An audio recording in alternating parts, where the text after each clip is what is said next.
ईश्वर बालबुते, PT. Chavan, Rajendra Mahadole, Sambhaji झुंजार, सुदर्शन घेरडे, माझ्या सर्व इतर सर्व नेते, माझ्या बांधवांनो, भगिनी आणि मातांनो, खरं म्हणजे राज्यामध्ये अतिवृष्टी झालेली आहे. प्रचंड महापूर आले. असं असताना सुद्धा तुम्ही सगळे इथे आलात ओबीसीची वज्रमूठ दाखवण्यासाठी. त्यासाठी आपल्याला लाख लाख धन्यवाद. मित्रांनो, दिवाळी तर आली. दिवाळीला सगळ्यांना शुभेच्छा. पण कशा देऊ मी शुभेच्छा? 15 आमच्या ओबीसीचे आमचे लोक त्यांनी आत्महत्या केली का? तर आमच्या ओबीसीचं आरक्षण संपलं. कशी दिवाळी साजरी करायची? माझी आपणाला विनंती आहे, आपण सगळे लक्षात घ्या, मराठा समाजाला आमचा विरोध नाही. मगाशीच सांगितलं धनंजयराव मुंडेंनी, मराठा समाज आणि आमच्यामध्ये अंतर पडलं असंच बोले ना. अरे हे अंतर या अंतरवालीच्या दरिंदे पाटलामुळे पडलं.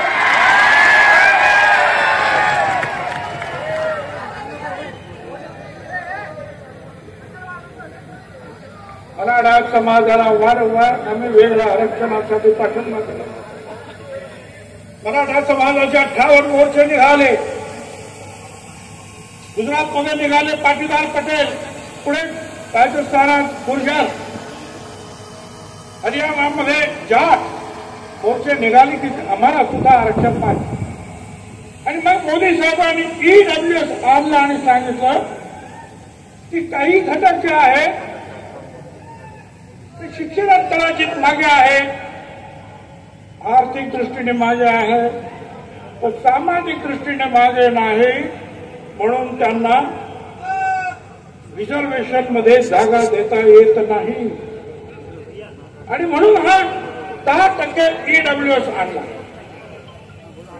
मगाशी ज्यांनी सांगितलं आमच्या सगळ्या एका ईडब्ल्यूएस मध्ये 10 मध्ये 8 मराठा समाजाचे लोक निवडून आले होते.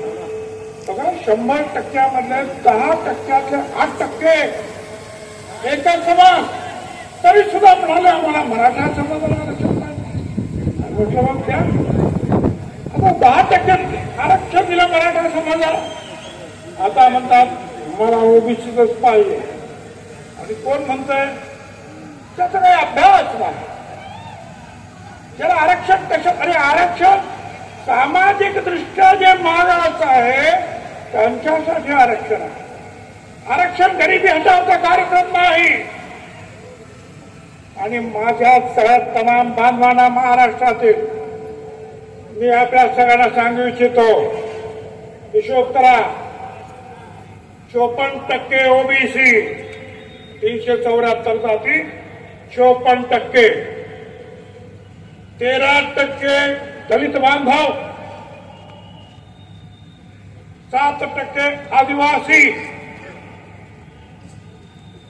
74% झाले. 3% ब्राह्मण, 77% झाले. त्याच्यानंतर मुस्लिम. आणि मग जे शिल्लक राहतात ते किती ते मोजा, ते मराठा समाज. 7% आम्ही, 50% आम्ही, 5 कोटी मुंबईत आणणार. अरे 5 कोटी आम्ही की 10-15 हजार माणसं आणली. आणि सरकारने जरा नरमाईनं घेतलं म्हणून तुमची दादागिरी झाली. जर पोलिसांना सांगितलं असतं ना यांना जरा बरोबर कामाला लावा, तर तो 1 रात्र थांबायला पाहिजे होतो. 1 रात्र सगळा रस्ता तर पोलिसांनी मुंबईच्या साफ करून टाकला होता. आणि हे कोण होते हो? मराठा समाजाचे लोक नाहीत. मराठा समाजाला विरोध नाही. हे फक्त त्याचे दारूवाले, वाळू चोर यांनी आणलेले लोक, त्या दरिंदे पाटलाने आणलेले त्याचे ते लोक काय आहे दोष घातला. आणि मग आपल्याला कल्पना आहे की घाईघाईने ते देण्यात आलं. अनेकांनी जे आहे स्वर्गीय मुंडे साहेबांचं नाव घेतलं. मुंडे साहेब तर आम्हाला भावाप्रमाणे होते. जनगणनेची मागणी समीर भुजबळ आणि मुंडे साहेब त्या दोघांनी अख्ख्या पार्लमेंटमध्ये त्यांना आणून सोडली होती. पण काँग्रेस पक्षाच्या प्रणब मुखर्जीने येऊन सांगितलं, 100 खासदार उभे राहिले. प्रणब मुखर्जीने सांगितलं आम्ही देतो. सगळे शांत बसले. समता परिषद सुप्रीम कोर्टात गेली होती. आम्ही केस मागे घेतली पण आमचा घात झाला. कारण जनगणना जी दशवार्षिक होते, जनगणना आयुक्त, कमिशनर, सेन्सस कमिशनर ती खरी असते. खोटं सांगितलं तर तुरुंगाची सजा. पण प्रणब मुखर्जीने ते केलं नाही. त्यांनी काय केलं? प्रत्येक राज्याला सांगितलं तुम्ही करा.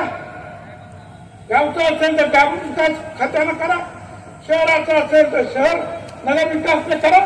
आणि तिथे आमची फसगत झाली. तिथे गोपीनाथराव पण फसले आणि आम्ही सगळे फसलो. पण आता परत एकदा मोदी साहेबांनी सांगितलं की आम्ही जात गणना करणार. मोदी साहेब आमची तुम्हाला हात जोडून विनंती आहे, दशवार्षिक जनगणनेबरोबरच जात गणना झालीच पाहिजे. अरे गोपीनाथरावांनी सुद्धा सांगितलं, अरे आमचे तुम्ही बकरे, मेंढ्या, शेळ्या त्याची सुद्धा जनगणना करता, आमची सुद्धा जात गणना करा. ते आता करा. आणि हे आम्ही जे सांगायला इथे काही आलो तर एक काळतोंडे नावाचा कोणते काळतोंडे म्हणतो, छगन भुजबळ कसा येतो इकडच ते बघतो. अरे काय तू बघतो, काय बघणार आहे?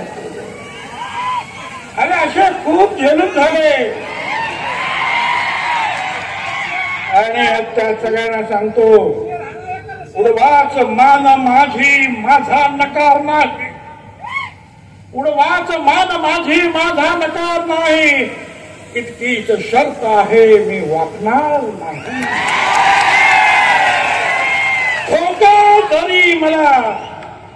धोका जरी मला रस्त्यात दुश्मनांचा मागे फिरावयाचा विचार कदापि नाही. काय रे काय तोंड्या मला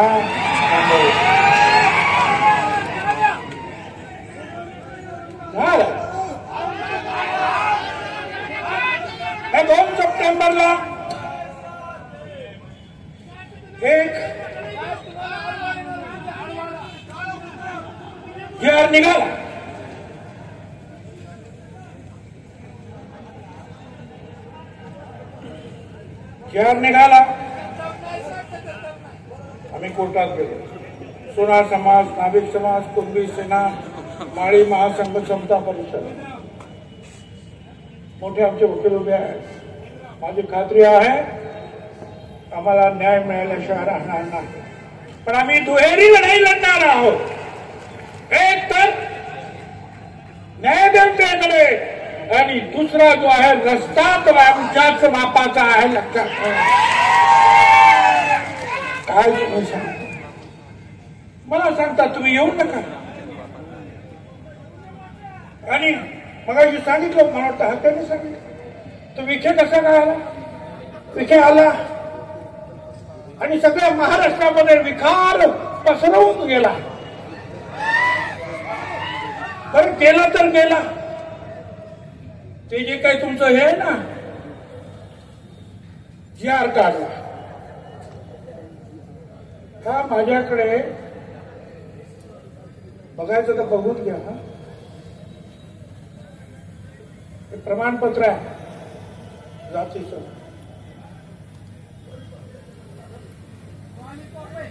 3 तारखेला 3 ऑक्टोबर 25ला सकाळी अर्ज केला.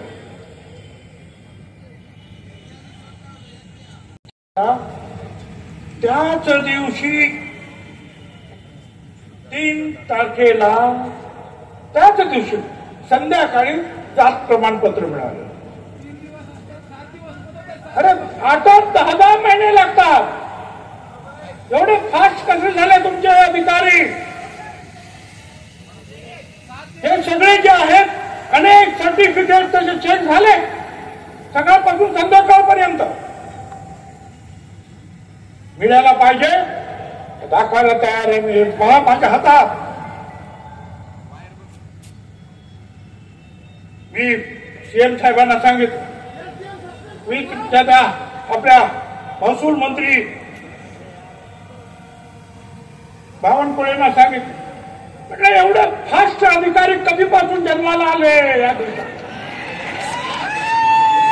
आम्हाला 10 महिने लागतात, याला 10 तासात. हे जर थांबवलं नाही ना तर लक्षात ठेवा, आपणच सांगितलं ओबीसी आमचा डीएनए आहे. हा डीएनए कधी सरकल काही सांगता येणार नाही. बरं, या सीएम या विखेंनी बाबा दिलं, त्याच्या हातामध्ये एक प्रमाणपत्र म्हणजे GR दिला. आणि आपण सगळे याच्यात पोलिसांची भरती असेल, शिक्षकांची भरती असेल, कुठे भरती असेल, आपण काय असो पात्र व्यक्तींना नेमण्यात यावे. त्याच्यात म्हटलं होतं पात्र मराठा समाजाच्या व्यक्तींना नेमण्यात यावे. याने काय सांगितलं या दरिंदे पाटलाने? त्या विकेला म्हणतो तुम्ही इथं बसा, हा पात्र शब्द काढून या. 1 तासामध्ये पात्र शब्द काढला आणि मराठा समाजाला आरक्षण देण्यासाठी असं करा. कुठला काय हायकोर्टाचे सगळे माझ्याकडे इथं सगळे निर्णय आहे हायकोर्टाच्या सहित. मराठा कुणबी या 2 वेगळ्या जाती आहेत. हायकोर्टाचा निर्णय. दुसऱ्या याच्यामध्ये म्हटलेलं आहे की मराठा आणि कुणबी एकच जात आहे असे मानणे हा सामाजिक मूर्खपणा आहे, हायकोर्ट म्हणतात. अरे कसं काय तुम्ही देता? आणि इथे सुप्रीम कोर्टाने सुद्धा सांगितलं की मराठा समाज सामाजिक दृष्ट्या मागास नाही, त्यांना आरक्षण देता येणार नाही, हे त्यांनी सुद्धा सांगितलं. मग कसं काय तुम्ही देता? आणि त्यावेळेस सीएम कुठे होते? सीएम नागपूरला. इथे यांनी निर्णय घेऊन टाकला, पात्र पण शब्द काढून टाकला. सीएमना मला सांगायचं सावधान, ही जी मंडळी आहेत ना ही तुमच्या वाईटावर आलेली आहे, तुम्हाला अडचणी निर्माण करणार आहेत. त्यांचं टार्गेट ओबीसी नाहीये, त्यांचं टार्गेट देवेंद्र फडणवीस आहे, हे लक्षात ठेवा. हा सगळ्या बीजेपीच्या सगळ्या नेत्यांना सांगतोय, आज तुम्हाला ओबीसीच्या ताकदीवर 125-135 आमदार मिळाले.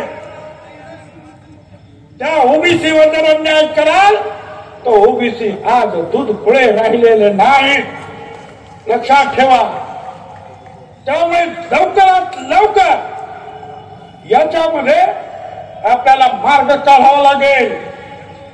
काही लोकांनी तर एक पत्र पाठवले लोकांना, मी कुणबी आहे, ज्यांना कोणाला सर्टिफिकेट पाहिजे असेल त्यांना मी देऊन टाकतो, हा कुणबी आहे म्हणून. बघा फिरतंय सगळीकडे. अरे कुठलाही नागपूरचा एखादा कुणबी किंवा कुठला, आणि तो आपल्या कोल्हापूरला सांगणार की हा माणूस कुणबी आहे. काय आहे आणि कायदा आहे की नाही? आता नागपूरचा निघाला म्हणून सांगितलं, नागपूरचं मला आठवलं, नागपूरला मोर्चा काढला वडेट्टीवार साहेबांनी काढला, आमचा विरोध नाही. इथे अंबरला पहिल्यांदा वडेट्टीवार साहेब आले आणि त्यांनी सांगितलं की पक्ष वगैरे बाजूला, हा पुढा झेंडा एकत्र घेऊन आपण जाणार आहोत, लढणार आहोत. परत आमची दुसरी रॅली झाली हिंगोलीला, त्यांना बोलवलं, काय माहिती प्रेशर आले, येतो म्हणून सांगितलं, आलेच नाही. नगरला बोलवलं, अरे या, आलेच नाही. पंढरपूरला रॅली, अरे या, आलेच नाही. अनेक रॅली झाल्या, बीडला झाले, अरे या, नाही आले. कुठलं प्रेशर तुमच्यावर होतं? तुम्ही सांगितलं होतं ना की आम्ही ओबीसीला तुमच्या बरोबर राहणार, मग का नाही? मला काही आमच्या ज्या संपादकांनी फोन केला, सांगू ऐका रे तो व्हिडिओ जरा लावायचा व्हिडिओ असेल तर, आवाज काय आवाज,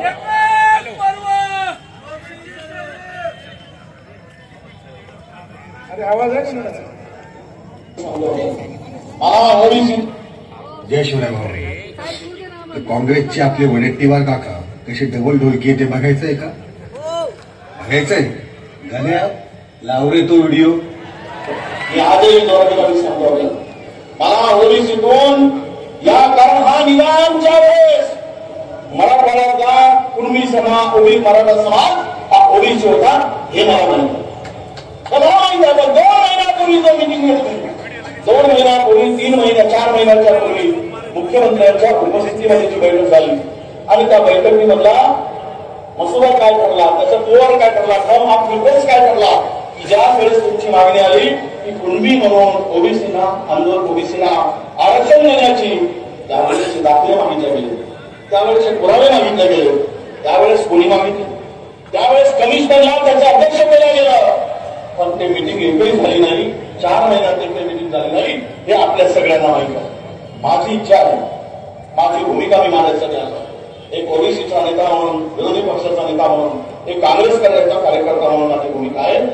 तुम्हाला सगळ्यांना, मराठा सगळ्या माझ्या विशेष करून या मराठवाड्यातील जे निजामाच्या काळात कुणबी म्हणून होते, तुम्ही घेतलं नाही, विदर्भातल्या लोकांनी घेतला, त्याचा आनंद घेतला, त्याचा म्हणजे त्या आरक्षणाचा फायदा घेतला, तुम्ही घेतला नाही. पण आजही आमची भूमिका आहे की महाराष्ट्रातील ओबीसी समाजाला, आपल्या मराठा समाजाला ओबीसीतून आरक्षण द्या, ही माझी भूमिका आहे. परत ऐकायचं आहे, मराठा समाजाला ओबीसीतून आरक्षण द्या म्हणताय. आता याचं काय सांगायचं आहे? हे सगळं जे आहे दिसतंय, सगळं व्हायरल होत आहे. वडेट्टीवार, एकच मुद्दा घेऊन तुम्ही उभे राहा, आम्ही तुमच्या बरोबर आहे. पण जरांगीच्या तिथे जाऊन एक बोलणार, मराठा समाजाला आरक्षण दिलंच पाहिजे म्हणून. अंबडच्या मिटिंगमध्ये येऊन तुम्ही सांगा आम्ही तुमच्या बरोबर आहोत, नंतर आमच्याकडे आमचा परत पाठ फिरवणार, हे कसं काय शक्य आहे? आणि म्हणून मी त्यांना सांगितलं त्या संपादकांना, बघा हे व्हिडिओ, तासाला जर तुम्ही बदलायला लागला तर ओबीसी समाजाचा घात होईल. तुमचं लक्ष, मी पक्षासाठी काम करत नाही इथे, हे कुणी पक्षासाठी काम करत नाही. आम्ही इथे, आम्ही जे ओबीसीसाठी काम करतो, आम्ही पक्षाच्या दावणीला बांधून गेलो नाही. पक्षाच्या वेळेला आम्ही पक्षाचं काम करू, पण ओबीसीचं आल्यानंतर फक्त ओबीसी साठीच लढणार. तुम्हाला राजकारण करू नका तुम्ही. फक्त तिथे देवेंद्र फडणवीसला काढा, मान लावतात ना मराठा समाजाला आरक्षण द्या आणि परत म्हणतात देवेंद्र फडणवीसला काढा. तुमचं राजकारण आहे. ज्यांनी हे दिलं हे सगळं केलं ते विखेचं नाव घ्या ना, ते नाही. त्याच्यातून तुमचं राजकारण डोकावलं आहे. मेहरबानी करा. मला माहिती आहे तुमच्या सगळ्या पूर्ण मतदारसंघामध्ये ओबीसी आणि मागासवर्गीय तुमचे नेते सुद्धा ओबीसी बद्दल आता चांगलं बोलतात आणि तुम्ही वारंवार जर बदलत असाल तर हे चालणार नाही. माझी आपणा सगळ्यांना हात जोडून विनंती आहे. मगाशी मी सांगितलं हे सगळे तुम्हाला सगळ्यांना माहिती आहे. पात्र शब्द सुद्धा काढले, काय काय काढले मागे सुद्धा मी सांगितलं. अहो खोडा खोड हे अशी हे सगळं मी दिलं. सगळ्या मुख्यमंत्र्यांना सुद्धा दिलं. हे बघा हे कसे का तुम्ही पत्रके देता. मराठ्याला कू लावतात. कू मराठा मराठा कू. अरे काय चाललंय सगळं खाडाखोड करून हे सगळं थांबवा. नाही पेक्षा मोठी अडचण निर्माण होईल. लढाई तर आम्ही लढणार आहोत. कोर्टात पण लढणार, सगळीकडे लढणार. परंतु राजकीय लढाई सुद्धा आम्हाला कदाचित लढावी लागेल. आतापर्यंत आमच्या ज्या नेत्यांनी सांगितलं त्यांनी सांगितलं ना धनंजय पाटलाने की ओबीसीना पाडा. तोच आदेश आम्ही सुद्धा देऊ शकतो की जे जे ओबीसीच्या मुळावर उठलेले असतील ते कुणाही समाजाचे नेते असू दे त्यांना आडवे करा, त्यांना आडवे करा एवढंच माणूस सांगतो. निवडणुका आता येत आहे, निवडणुका येतात, लहान लहान निवडणुका येतात. एवढंच करा.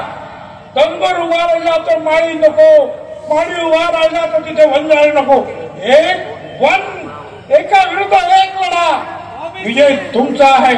दलित, आदिवासी, मुस्लिम सगळ्यांना एकत्रित घ्या. विजय तुमचा आहे. जर तुम्ही अशा रीतीने जर लोकांना मार्गदर्शन करत असाल तर आम्हाला सुद्धा ते करतात. एका मोठ्या नेत्याला मला फोन केला विरोधी पक्षाच्या की आम्ही जरा गेला त्या दरिंदेला भेटायला गेलो तर तुम्ही आमच्यावर टीका करता आणि तुमचे हे विखे पाटील कारण नसताना परत परत जातात तेव्हा तुम्ही का गप्प बसतात. मला त्यांना सांगायचं आम्ही त्यांना सुद्धा सोडणार नाही, गप्प बसणार नाही. आणि या बीजेपीच्या नेत्यांना सुद्धा सांगतोय तुमच्या लोकांना आवरा. तुम्ही असं केलं ना आम्ही कोर्टात लढू. तुम्ही अशा उलटे सुलटे आदेश दिलेत ना आम्ही रस्त्यावर लढू, आम्ही निवडणुकीत लढू. नाहीतरी आतापर्यंत तुमच्या पाठ्या उचलत नाही. आम्ही एक दिवस असा येईल की आमचा हा गोर गरीब ओबीसी भटकायचा हा सुद्धा पारखीत बसेल आणि तुम्हाला सतरंजा उठवायला लावल्याशिवाय राहणार. हे तुम्ही केलं, हे ओढून आणलं हे संकट. मराठा समाजातील नेत्यांना मी जेव्हा सांगतो अरे बोलायचं सगळे भूक गिळून फसलेले आहेत. त्याचा अभ्यास काय, आरक्षण कशासाठी हे खातात हे माहित नाही. तो सांगतो आणि तुम्ही टाळ्या वाजवता, गप्प बसता फक्त राजकीय फायद्यासाठी. तुमचा राजकीय फायदा जर त्याच्यात असेल तर राजकीय नुकसान कसं करायचं हे सुद्धा मला माहिती आहे. हे तुम्ही लक्षात ठेवा. आतापर्यंत खूप आम्ही सहन केलं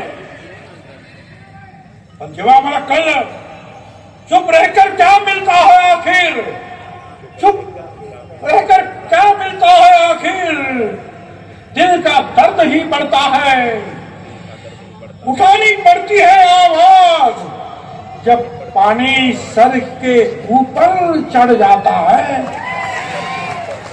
आम्ही आतापर्यंत गप्प बसलो. जाऊ द्या जाऊ द्या. अरे किती गप्प बसायचं. त्यांनी बोललं ते चालत आहे. मी 374 जातींसाठी बोललो आणि आम्ही बोललो तर आम्ही जातीवादी? अरे आम्ही सांगतो का की तुम्ही बाबा तुमचं वेगळं घ्या, आमच्या आरक्षणाला धक्का लावू नका. आणि हे काय सांगणार? अहो तुमच्या आरक्षणाला कुठे धक्का लागला? धक्का लागला? आज इथे लाखो लोक बसलेले आहेत, जेवढे आत आहेत ना तेवढे बाहेर आहेत. हे तुमचे ड्रोन फिरतायत, दाखवतायत. आता मला सांगा, या 1,02 लाखांमध्ये आणखी 2 लाख जर इथे टाकले तर आमच्या मानगुटीवर बसतील का नाही? तुम्ही काय करणार? तुम्हाला बाहेर नाही काढलं, फक्त तुमच्या मानगुटीवर यांना आणून बसवलं.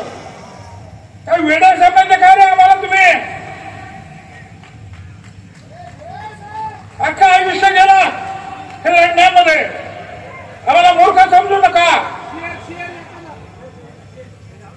एक आवाज बंजारा समाजाने दिल्याबरोबर आदिवासी समाज उठला. मला त्याबद्दल जास्त काय बोलायचं नाही, पण आम्ही मात्र गप्पा बसायचं आहे आणि मराठा समाजाला आमच्या लोकांनी बसून घ्यायचा. कुठला न्याय आला? ईडब्ल्यूएस तुम्ही घेणार, मराठा आरक्षण तुम्ही घेणार, ओबीसी मध्ये तुम्ही घेणार. अरे महाराष्ट्र काही 7-12 दिला काय लिहून तुमच्या?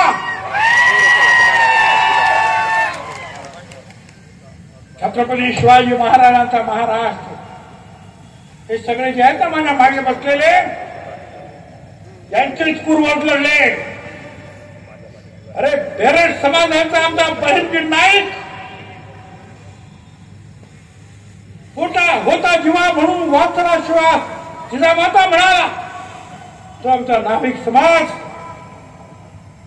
जेव्हा महायुचा शिवा काशीचा ब्राह्मण समाज सुद्धा लढला. बाजी प्रभू देशपांडे, रायबा महार लढला, मुस्लिम सरदार लढले.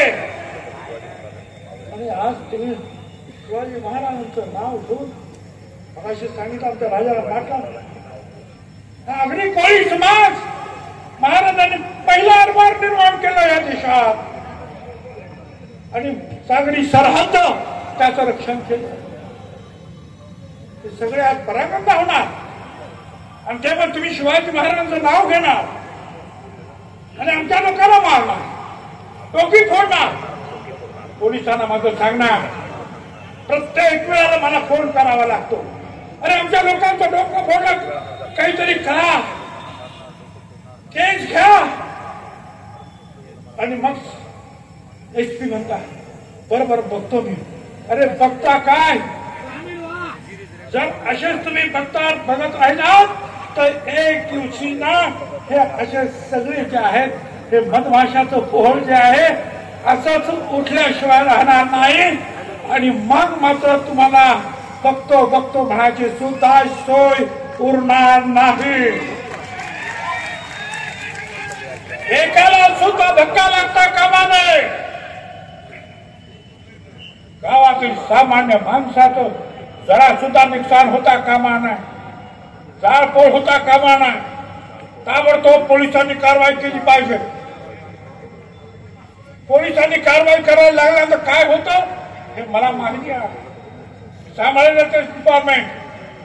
पण बघून सुद्धा जर न बघितल्यासारखं जर केलं तर मी तुम्हाला सांगतो, शेकडो हजारोच्या संख्येने ना त्या पोलीस स्टेशनला, त्या एसपीच्या ऑफिसला जा, बसा तिथं, म्हणा मारा, मला काय मारायचं, पण बाबासाहेब आंबेडकरांनी संविधान दिलं तो न्याय मिळाल्याशिवाय आम्ही राहणार नाही.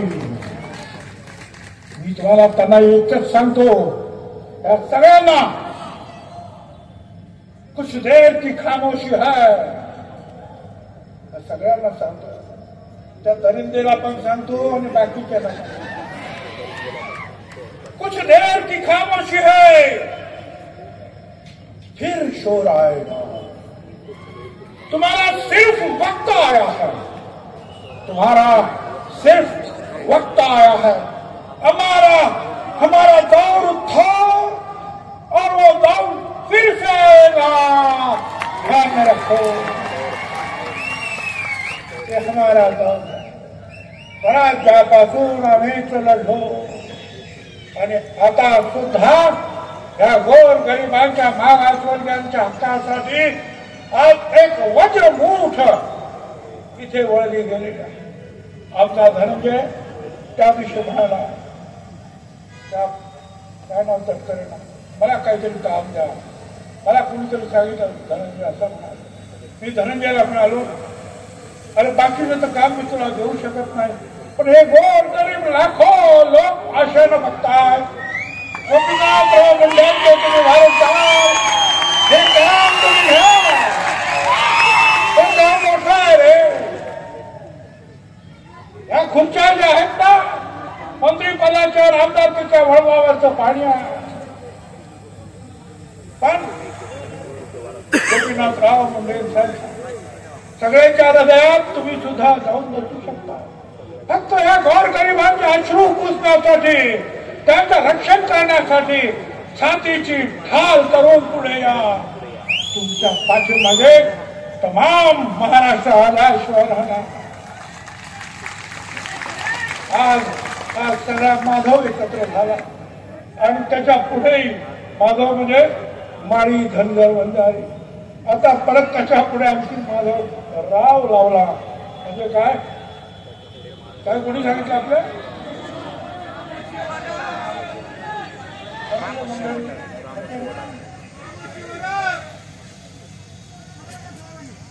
तर यांना सुद्धा सगळ्यांना बरोबर घ्या. वेगवेगळ्या 374 जाती आहेत.